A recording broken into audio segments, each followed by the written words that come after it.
یہ دن تھا 14 اگست 2005 کا اور وقت صبح 9:07 جب ہیلوئس کی فلائٹ 522 نے سیپرس لارنیک ایئرپورٹ سے ایتھین کے شہر گریس کے لیے اڑان بھری۔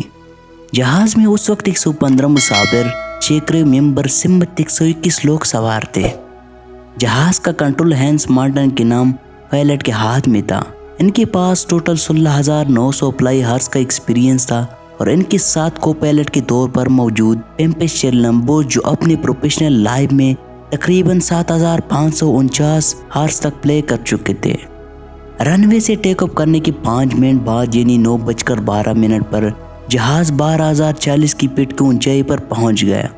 اس ہائٹ پر اچانک کاکپٹ میں ایک الارم بج جاتا ہے۔ پائلٹ نے اس الارم کے بارے میں انویسٹیگیٹ کیا تو معلوم ہوا کہ یہ ٹیک آف کنفیگریشن وارننگ کا الارم تھا۔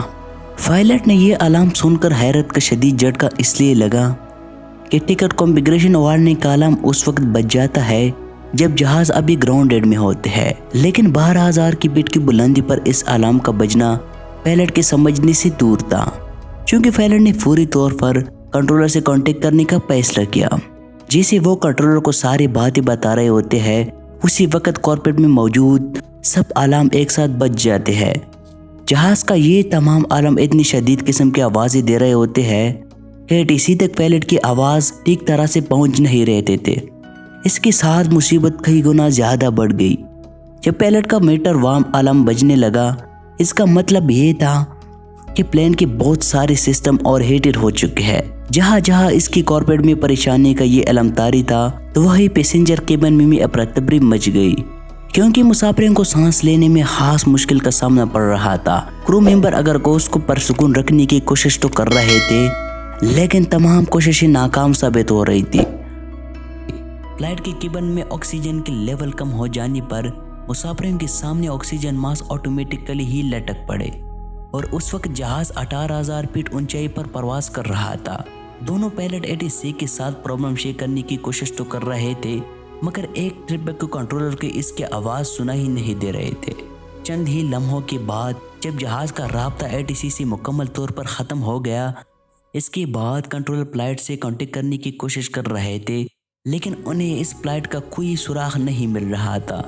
دوسری جانب جہاز اوپر کی جانب اڑتا جا رہا تھا۔ عام طور پر لارنیکا سے ایتھن پہنچنے کے لیے 1 گھنٹہ 45 منٹ کی فلائٹ ہوتی ہے، لیکن اس جہاز کو 10:45 پر ایتھن پر لینڈ کرنا تھا۔ 9:23 پر یہ پلین 34,000 کی اونچائی کی فٹ پر پرواز کر رہا تھا اور 9:37 پر فلائٹ ایتھنز کے فلائٹ انفارمیشن ریجن میں پہنچ گئے۔ 10:12 سے لے کر 10:50 ایتھن کے پائلٹ کنٹرول والے اس جہاز سے بار بار رابطہ کرتے رہے لیکن انہیں کوئی جواب نہیں ملتا۔ فلائٹ شیڈول کے مطابق اس وقت تک جہاز ایتھنز کی ایئرپورٹ پر لینڈ کرتا تھا لیکن جہاز کا کوئی اتا پتہ نہیں تھا۔ خطرے کو بانتی ہوئی فوراً طور پر گریس کی گورنمنٹ نے 2 F-16 جہاز کو فلائٹ کے آسمانوں میں ڈھونڈنے کے لیے بھیج دیا اور چند منٹ کے بعد ان دونوں فلائٹ جیٹ نے ہیلوئس کی فلائٹ کو 5222 کو کئی ہزار فٹ کی بلندی پر ڈھونڈ لیا۔ ان میں سے ایک فائٹر جیٹ نے اپنے جہاز کو پلین کے بالکل ہی قریب لے آیا تاکہ وہ دیکھ سکے کہ اندر کے جہاز میں کیا چل رہا ہے۔ F-16 کے پائلٹ کو جہاز کو کاکپٹ میں عجیب و غریب منظر دیکھنے کو ملا۔ کو پائلٹ کی سیٹ پر ایک پائلٹ بیٹھا ہوا تھا اور وہی مین پائلٹ اپنی سیٹ پر سر جھکائے بالکل بے سور پڑا تھا، اور اس کے بعد فائٹر جیٹ کے پائلٹ نے اپنے جہاز کو پیچھے کیا اور پائلٹ ٹو کو کھڑکیوں سے جہاز کے اندر کا اس کا جائزہ لے رہا تھا، لیکن ان کی حیرت کی انتہا نہ رہی کہ جیسے وہ دونوں طرف سے فائٹر جیٹ کو دیکھ سکے اور کئی مسافر نے انہیں کوئی ریئیکشن نہ دیا۔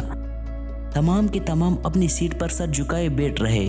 کچھ دیر بعد فائٹر جیٹ کے پائلٹ نے دیکھا کہ ایک شخص کیبن سے نکل کر پلین کے کاکپٹ کی جانب جا رہا ہے اور کچھ دیر بعد وہ مین پائلٹ کی سیٹ پر بیٹھ گیا اور اس شخص کو کاکپٹ کی سیٹ پر دیکھ کر فائٹر جیٹ کے پائلٹ نے ہاتھ ہلاتے رہتے تھے۔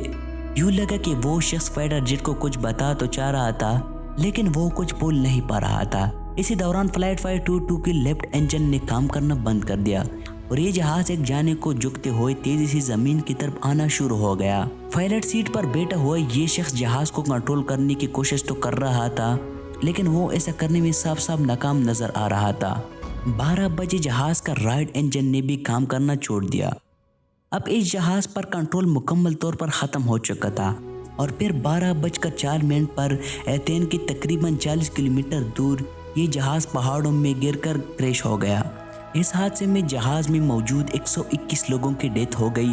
اب ذرا اس فائٹر جیٹ کی حالت چیک کیجئے کہ جن کے سامنے وہ جہاز تباہ ہونے کے لیے جا رہا تھا اور وہ صرف ایک تماشائی بن کر اسے دیکھ تو سکتے تھے، لیکن ان 121 لوگوں کو بچانے کے لیے کچھ بھی نہیں کر سکتے تھے۔ اس کے بعد فلائٹ 22 کی خبر لوگوں کے ساتھ شیئر کرتے گئی۔ فوری طور پر ریسکیو آپریشن لانچ کیا گیا اور 121 لوگوں کے ڈیڈ باڈی ایک ایک کر کے وہاں سے ڈھونڈ نکالی گئی۔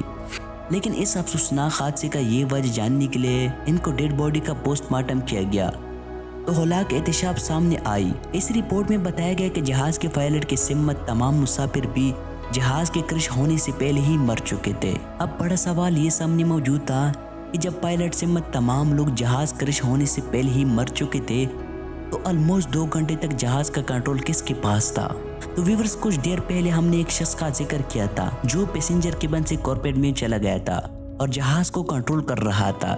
یہ پائلٹ اسیسن اینڈریاس تھا۔ اس نے جہاز کو اس وقت سنبھالنے رکھا تھا اور آخر میں ایک ٹرپ کنٹرولر کو اس کی آواز بھی سنائی دے رہا تھا۔ اینڈریاس نے 5 بار میڈیا کال کر کے ان سے مدد کرنے کی درخواست کی تھی۔ اینڈریاس کے ساتھ جہاز اڑانے کی ابتدائی ٹریننگ تو موجود تھی، لیکن ان کے ساتھ اتنا ایکسپیرینس نہیں تھا کہ وہ بوئنگ 737 جیسے بڑی جہاز کو کنٹرول کر سکے۔ لیکن وہ پھر بھی فلائٹ 522 کو آبادی سے دور لے جانے میں کامیاب رہے۔ لیکن اس جہاز کو کرش ہونے کی وجہ جاننے کے لیے انویسٹیگیشن ٹیم نے کام کرنا شروع کیا۔ تو سب سے پہلے یہ سمجھ گیا کہ جہاز کے انجن کام کرنا چھوڑ چکے تھے اور اس کی وجہ سے یہ جہاز تباہ ہو گیا۔ لیکن اندر بیٹھے ہوئے لوگ تو جہاز کرش ہونے سے پہلے ہی مر چکے تھے۔ تو پھر اسرار واقعہ کیا تھا؟ تب ہی ایک انویسٹیگیشن آفیسر کی نظر جہاز کی پینل پر موجود ایک بٹن پر پڑی اور یہ بٹن تھا جہاز کے اندر پریشر کو سیٹ کرنے کا، اور اس بٹن کو دیکھ کر ساتھی آفیسر کے سامنے ساری کہانی کھول گئی۔ یہ بٹن جہاز کے اندر ہوا کی پریشر کو کنٹرول کرتا تھا۔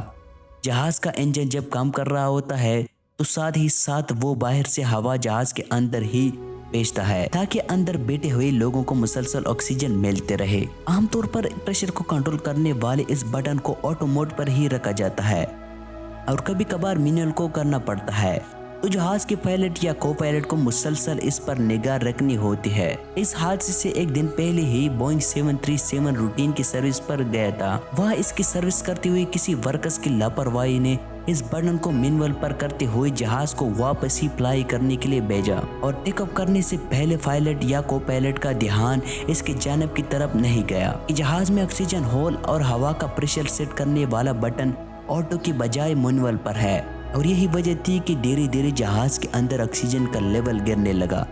اور جب کاکپٹ کے اندر الارم شروع ہو گئی تب ہی دونوں پائلٹ نے اس کی وجہ جاننے کے لیے کوشش تو کر رہے تھے، لیکن ایک مرتبہ بھی ان کا دھیان اس بٹن کی جانب نہیں گیا، اور یہی وجہ تھی کہ کاکپٹ کے اندر آکسیجن کا لیول کم ہونا شروع ہو گیا اور دونوں پائلٹ بے ہوش کی جانب چلے گئے۔ پیسنجر کیبل میں تو آکسیجن ہول کم ہونے سے آٹومیٹک ماسک سامنے آ جاتی ہے، لیکن کاکپٹ میں ماسک نیچے نہیں گرتی۔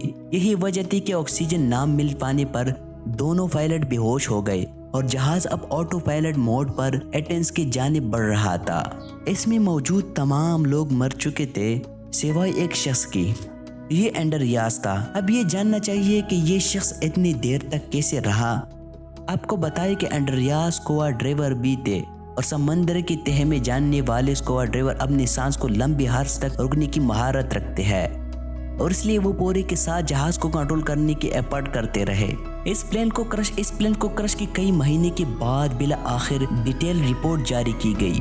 اس میں یہ بتایا گیا کہ 121 لوگوں کے مرنے کی اصل وجہ صرف ایک ہی بٹن تھا اور وہ آٹو موڈ کی بجائے مینول پر کیا گیا تھا۔ اگرچہ اس رپورٹ میں یہ تو نہیں کہا گیا، لیکن ہماری نظر میں 121 لوگوں کی موت کی اصل ذمہ داری پلین کی سروس کرنے والی ورکر ہے، جس کی لاپرواہی کی وجہ سے اس بٹن کا موڈ کا بٹن چینج کیا۔ بعض ایکسپرٹ کے مطابق یہ دونوں پائلٹ کو ٹیک اپ کرنے سے پہلے ہی دیکھ لینا چاہیے تھا کہ جہاز میں تمام کنٹرولر ٹھیک سے کام کر رہا ہے یا نہیں۔ تو کمنٹ میں آپ ضرور بتائیے کہ آپ کے نظر میں اصل قصوروار کون تھا۔